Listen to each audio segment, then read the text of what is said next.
संपूर्ण महाभारत संभव पर्व अध्याय 95। दक्ष प्रजापति से लेकर पुरुवंश, भरतवंश एवं पांडुवंश की वंश परंपरा का वर्णन।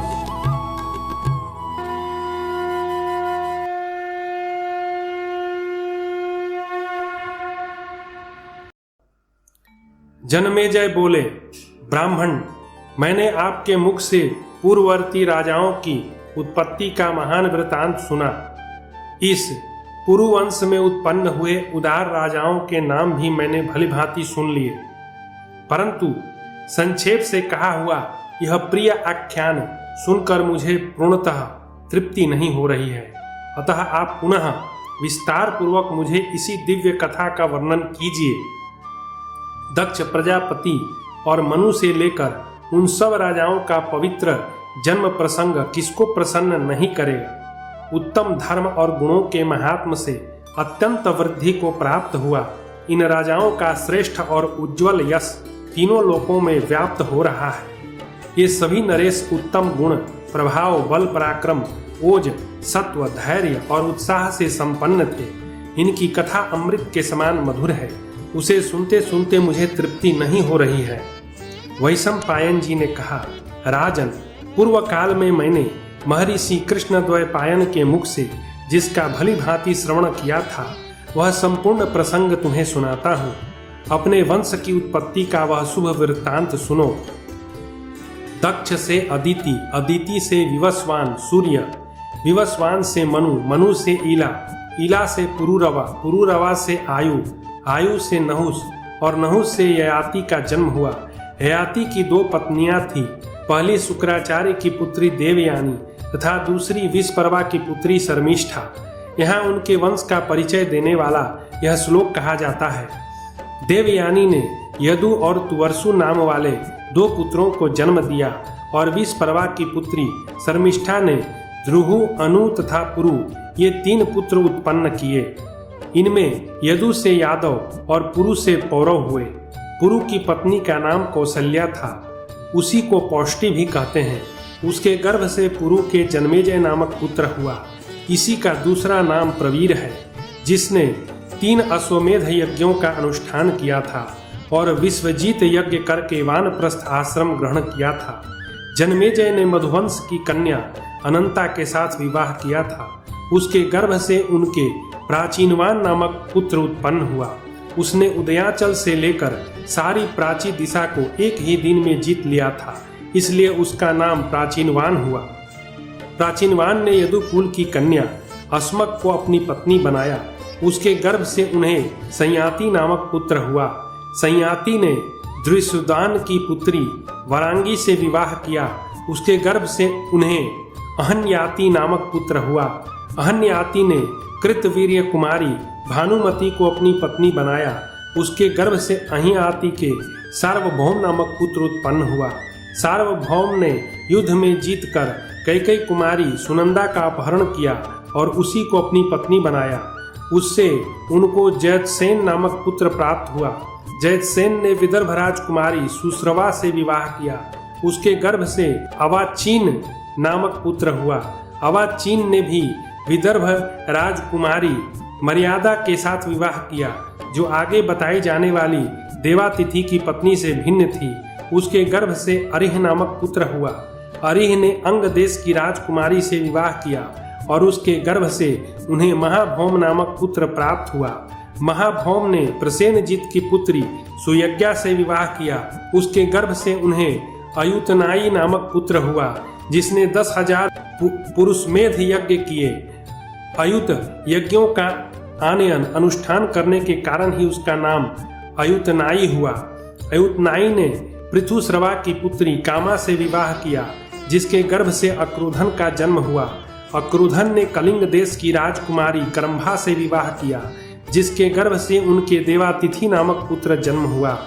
देवातिथि ने विदेह राजकुमारी मर्यादा से विवाह किया, जिसके गर्भ से अरिह नामक पुत्र उत्पन्न हुआ। अरिह ने अंग राजकुमारी सुदेवा के साथ विवाह किया और उसके गर्भ से ऋक्ष नामक पुत्र को जन्म दिया। ऋक्ष ने तक्षक की पुत्री ज्वाला के साथ विवाह किया और उसके गर्भ से मतिनार नामक पुत्र को उत्पन्न किया। मतिनार ने सरस्वती के तट पर उत्तम गुणों से युक्त 12 वार्षिक यज्ञ का अनुष्ठान किया। उसके समाप्त होने पर सरस्वती जी ने उनके साथ आकर उन्हें पति रूप में वर्ण किया। मतिनार ने उसके गर्भ से तंसु नामक पुत्र उत्पन्न किया। यहाँ वंश परंपरा का सूचक श्लोक इस प्रकार है। सरस्वती ने मतिनार से तंसु नामक पुत्र उत्पन्न किया और तंसु ने कलिंग राजकुमारी के गर्भ से इलिन नामक पुत्र को जन्म दिया। इलिन ने रथंतरी के गर्भ से दुष्यंत आदि 5 पुत्र उत्पन्न किए। दुष्यंत ने विश्वामित्र की पुत्री शकुंतला के साथ विवाह किया। उसके गर्भ से उनके पुत्र भरत का जन्म हुआ। माता तो भांति धौकनी के समान है, वास्तव में पुत्र पिता का ही होता है, जिससे उसका जन्म होता है, वही उस बालक के रूप में प्रकट होता है। दुष्यंत, तुम अपने पुत्र का भरण पोषण करो, शकुंतला का अपमान न करो। गर्भाधान करने वाला पिता ही पुत्र रूप में उत्पन्न होता है। नरदेव, पुत्र यमलोक से पिता का उद्धार कर देता है। तुम ही इस गर्भ के आधान करने वाले हो। शकुंतला का कथन सत्य है। आकाशवाणी ने भरण पोषण के लिए कहा था, इसलिए उस बालक का नाम भरत हुआ। भरत ने राजा सर्वसेन की पुत्री सुनंदा से विवाह किया। वह काशी की राजकुमारी थी। उसके गर्भ से भरत के भूमन्यु नामक पुत्र हुआ। भूमन्यु ने दशाहर कन्या विजया से विवाह किया, जिसके गर्भ से सुहोत्र का जन्म हुआ। सुहोत्र ने इक्ष्वाकु कुल की कन्या सुवर्णा से विवाह किया। उसके गर्भ से उन्हें हस्ती नामक पुत्र हुआ, जिससे यह हस्तिनापुर नामक नगर बसाया गया। हस्ती के बसाने से ही यह नगर हस्तिनापुर कहलाया।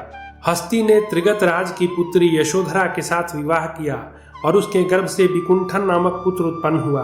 विकुंठन ने दशार कुल की कन्या सुदेवा से विवाह किया और उसके गर्भ से उन्हें अजमीढ़ नामक पुत्र हुआ। अजमीढ़ के कैकेयी, गांधारी, विशाला तथा रिक्षा से 124 पुत्र हुए। वे सब पृथक पृथक वंश प्रवर्तक राजा हुए। इनमें राजा संवरण कुरु वंश के प्रवर्तक हुए। संवरण ने सूर्य कन्या ताप्ती से विवाह किया, जिसके गर्भ से कुरु का जन्म हुआ। कुरु ने दशाहर कुल की कन्या शुभांगी से विवाह किया। उसके गर्भ से विदुर नामक पुत्र हुआ। विदुर ने मधुवंश की कन्या संप्रिया से विवाह किया, जिसके गर्भ से अनस्वा नामक पुत्र प्राप्त हुआ। अनस्वा ने मगध राजकुमारी अमृता को पत्नी बनाया। उसके गर्भ से परीक्षित नामक पुत्र उत्पन्न हुआ। परीक्षित ने बहुदराज की पुत्री सुयसा से विवाह किया, जिसके गर्भ से भीमसेन नामक पुत्र उत्पन्न हुआ। भीमसेन ने कैकेयी देश की राजकुमारी कुमारी को अपनी पत्नी बनाया, जिसके गर्भ से प्रतिश्रवा का जन्म हुआ। प्रतिश्रवा से प्रतीप उत्पन्न हुआ।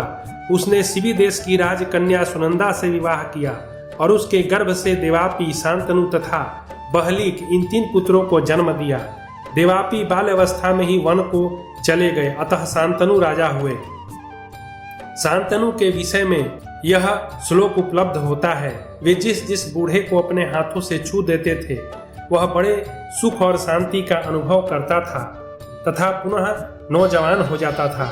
इसलिए लोग उन्हें शांतनु के रूप में जानने लगे। यही उनके शांतनु नाम पड़ने का कारण था।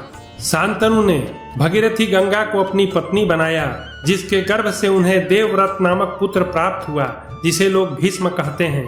भीष्म ने अपने पिता का प्रिय करने की इच्छा से उनके साथ माता सत्यवती का विवाह कराया, जिसे गंधकाली भी कहते हैं। सत्यवती के गर्भ से पहले कन्यावस्था में महर्षि पराशर से द्वैपायन व्यास उत्पन्न हुए थे। फिर उसी सत्यवती के राजा शांतनु द्वारा 2 पुत्र हुए, जिनका नाम विचित्रवीर्य और चित्रांगद था। उनमें से चित्रांगद युवावस्था में पदार्पण करने से पहले ही एक गंधर्व के द्वारा मारे गए, परंतु विचित्रवीर्य राजा हुए। विचित्रवीर्य ने अंबिका और अंबालिका से विवाह किया। वे दोनों काशीराज की पुत्रियां थीं और उनकी माता का नाम कौशल्या था।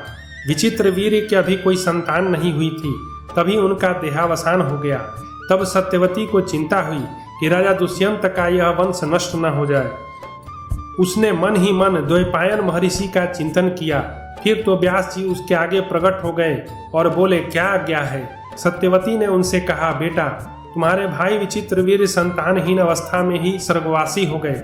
अतः उनके वंश की रक्षा के लिए उत्तम संतान उत्पन्न करो। उन्होंने तथास्तु कहकर धृतराष्ट्र, पांडु और विदुर इन 3 पुत्रों को उत्पन्न किया। उनमें राजा धृतराष्ट्र के गांधारी के गर्भ से व्यास जी के दिए हुए वरदान के प्रभाव से 100 पुत्र हुए। धृतराष्ट्र के उन 100 पुत्रों में 4 प्रधान थे, दुर्योधन, दुशासन, विकर्ण और चित्रसेन। पांडु की 2 पत्नियां थीं, कुंती भोज की कन्या पृथा और माद्री। ये दोनों ही स्त्रियों में रत्न स्वरूपा थीं। एक दिन राजा पांडु ने शिकार खेलते समय एक मृग रूपधारी ऋषि को मृग रूपधारिणी अपनी पत्नी के साथ मैथुन करते देखा। वह अद्भुत मृग अपनी काम रस का आस्वादन नहीं कर सका था। उसे अतृप्त अवस्था में ही राजा ने बाण से मार दिया। बाण से घायल होकर उस मुनि ने पांडु से कहा, राजन, तुम भी इस मैथुन धर्म का आचरण करने वाले तथा काम रस के ज्ञाता हो, तो भी तुमने मुझे उस दशा में मारा है जबकि मैं काम रस से तृप्त नहीं हुआ था। इस कारण इसी अवस्था में पहुंचकर काम रस का आस्वादन करने से पहले ही शीघ्र मृत्यु को प्राप्त हो जाओगे। यह सुनकर राजा पांडु उदास हो गए और शाप का परिहार करते हुए पत्नियों के सहवास से दूर रहने लगे। उन्होंने कहा, देवियों, अपनी चपलता के कारण मुझे शाप मिला है। सुनता हूँ संतानहीन को पुण्य लोक नहीं मिलता, अतः तुम मेरे लिए पुत्र उत्पन्न करो। यह बात उन्होंने कुंती से कही। उनके ऐसा कहने पर कुंती ने 3 पुत्र उत्पन्न किए। धर्मराज से युधिष्ठिर को, वायुदेव से भीमसेन को और इंद्र से अर्जुन को जन्म दिया। इससे पांडु को बड़ी प्रसन्नता हुई। उन्होंने कुंती से कहा, यह तुम्हारी सौत माद्री तो संतानहीन रह गई, इसके गर्भ से भी सुंदर संतान उत्पन्न होने की व्यवस्था करो। ऐसा ही हो। कहकर कुंती ने अपनी वह विद्या जिससे देवता आकृष्ट होकर चले आते थे माद्री को भी दे दी। माद्री के गर्भ से अश्वनी कुमारों ने नकुल सहदेव को उत्पन्न किया। एक दिन माद्री को श्रृंगार किए देख पांडु उसके प्रति आसक्त हो गए और उसका स्पर्श होते ही उसका शरीर छूट गया। तदनंतर वहां चिता की आग में स्थित पति के शव के साथ माद्री चिता पर आरूढ़ हो गई और कुंती से बोली, बहिन, मेरे जुड़वे बच्चे के भी लालन पालन में तुम सदा सावधान रहना। इसके बाद तपस्वी मुनियों ने कुंती सहित पांडवों को वन में हस्तिनापुर से लाकर भीष्म तथा विदुर जी को सौंप दिया। साथ ही समस्त प्रजावर्ग के लोगों को भी सारे समाचार बताकर वे तपस्वी उन सब के देखते देखते वहां से अंतर्ध्यान हो गए। उन ऐश्वर्यशाली मुनियों की बात सुनकर आकाश से फूल की वर्षा होने लगी। देवताओं की दुंदुभियां बज उठी। भीष्म और धृतराष्ट्र के द्वारा अपना लिए जाने पर पांडवों ने उनसे अपने पिता की मृत्यु का समाचार बताया। तत्पश्चात पिता की अर्धदैहिक क्रिया को विधि पूर्वक संपन्न करके पांडव वहीं रहने लगे। दुर्योधन को बाल्य अवस्था से ही पांडवों का साथ रहना सहन नहीं हुआ। पापाचारी दुर्योधन राक्षसी बुद्धि का आश्रय ले अनेक उपायों से पांडवों की जड़ उखाड़ने का प्रयत्न करता रहता था, परंतु जो होने वाली बात है वह होकर रहती है। इसलिए दुर्योधन आदि पांडवों को नष्ट करने में सफल न हो सके। इसके बाद धृतराष्ट्र ने किसी बहाने से पांडवों को वारणावत जाने के लिए प्रेरित किया। तब उन्होंने वहां से जाना स्वीकार कर लिया। वहां भी उन्हें लाक्षागृह में जला डालने का प्रयत्न किया गया, किंतु पांडवों के विदुर जी की सलाह के अनुसार काम करने के कारण विरोधी लोग उनको दग्ध करने में समर्थ न हो सके। पांडव वर्णावत से अपने को छिपाते हुए चल पड़े और मार्ग में हिडिंब राक्षस का वध करके एक चक्रा नगरी पहुंचे। एक चक्रा में भी बक नाम वाले राक्षस का संहार करके वे पांचाल नगर में चले गए। वहां पांडवों ने द्रौपदी को पत्नी रूप में प्राप्त किया और फिर अपनी राजधानी हस्तिनापुर लौट आए। वहां कुशल पूर्वक रहते हुए उन्होंने द्रौपदी से 5 पुत्र उत्पन्न किए। युधिष्ठिर ने प्रतिविंध को, भीमसेन ने सुतसोम को, अर्जुन ने सुतकृति को, नकुल ने शतानीक को और सहदेव ने श्रुतकर्मा को जन्म दिया। युधिष्ठिर ने स्वी देश के राजा गुवासन की पुत्री देविका को स्वयंवर में प्राप्त किया और उसके गर्भ से एक पुत्र को जन्म दिया जिसका नाम योधेय था। भीमसेन ने भी काशीराज की कन्या बलंधरा के साथ विवाह किया। उसे प्राप्त करने के लिए बल एवं पराक्रम का शुल्क रखा गया था, अर्थात वह शर्त थी कि जो अधिक बलवान हो वही उसके साथ विवाह कर सकता है। भीमसेन ने उनके गर्भ से एक पुत्र उत्पन्न किया जिसका नाम स्वर्ग था। अर्जुन ने द्वारका में जाकर मंगलमय वचन बोलने वाली वासुदेव की बहन सुभद्रा को पत्नी रूप में प्राप्त किया। उसे लेकर कुशल पूर्वक अपनी राजधानी में चले आए। वहां उनके गर्भ से अत्यंत गुण संपन्न अभिमन्यु नामक पुत्र को उत्पन्न किया जो वसुदेव नंदन भगवान श्री कृष्ण को बहुत प्रिय था। नकुल ने चेदी नरेश की पुत्री करेनुमति को पत्नी रूप में प्राप्त किया और उसके गर्भ से निर्मित्र नामक पुत्र को जन्म दिया। सहदेव ने भी मद्र देश की राजकुमारी विजया को स्वयंवर में प्राप्त किया। वह मद्र राज तिमान की पुत्री थी। उसके गर्भ से उन्होंने सुहोत्र नामक पुत्र को जन्म दिया। भीमसेन ने पहले ही हिडिंब के गर्भ से घटोत्कच नामक राक्षस जातीय पुत्र को उत्पन्न किया था।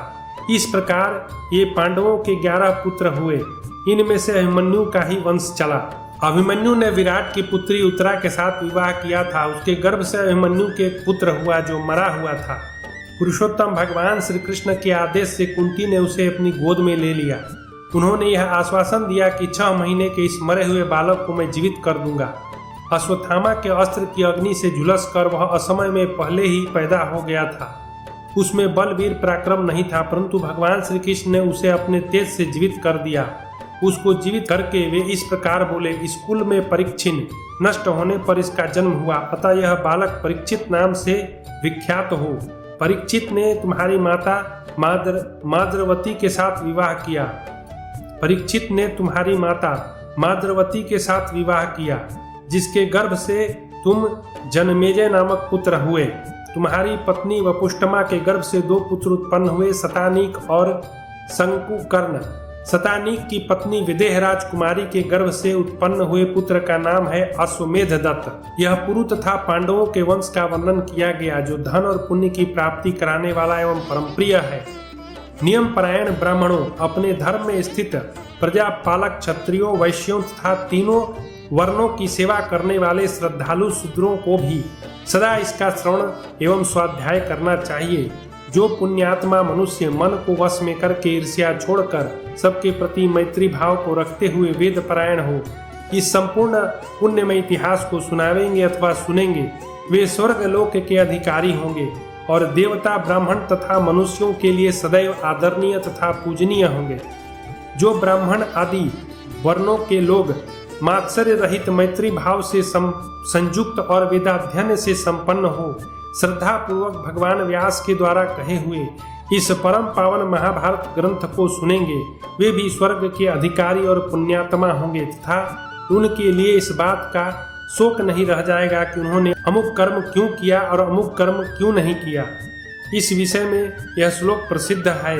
यह महाभारत वेदों के समान पवित्र, उत्तम तथा धन, यश और आयु की प्राप्ति कराने वाला है। मन को वश में रखने वाले साधु पुरुषों को सदैव इसका श्रवण करना चाहिए। इस प्रकार श्री महाभारत आदि पर्व के अंतर्गत संभव पर्व में पुरुवंशानुवर्णक विषयक 95वां अध्याय पूरा हुआ।